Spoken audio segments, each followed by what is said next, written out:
शहद का एक कतरा जमीन पर गिर गया। एक छोटी सी चूंटी आई और उसने उस शहद के कतरे से थोड़ा सा चखा। उसे बड़ा मजा आया। उसे काम से जाना था, तो जब वो जाने लगी तो उस शहद का मजा उसके मुंह में मजीद पानी लाने का सबब बना। उसका मुंह भर आया। क्या जबरदस्त और मजेदार शहद है, कितना मीठा है, आज तक ऐसा शहद नहीं खाया।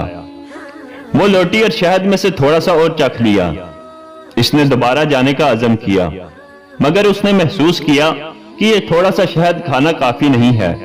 वो रुकी और इस मर्तबा खाने की बजाय शहद पर गिर पड़ी, ताकि वो कम से कम वक्त में ज्यादा से ज्यादा लज्जत हासिल कर सके। वो चूंटी शहद में गोताजन हो गई और लुत्फ अंदोज होने लगी, मगर अफसोस कि वो शहद से बाहर ना निकल सकी। शहद की चिकनाई की वजह से उसके पैर जमीन से चिपक गए थे और इसमें इन्हें हिलाने की ताकत ना रही। वो शहद में रह गई, यहां तक कि वो इसी में ही मर गई।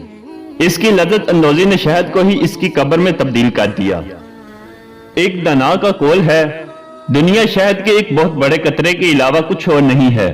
बस जो भी इस कतरा शहद में से थोड़ा और बकदरे कफायत खाने पर इक्तफा करेगा वो निजात पा जाएगा, और जो भी इस शेरनी में गोताजन होगा हलाकत उसका मुकद्दर बन जाएगी। अल्लाह हम सब को समझने की तौफीक अता फरमाए। आमीन।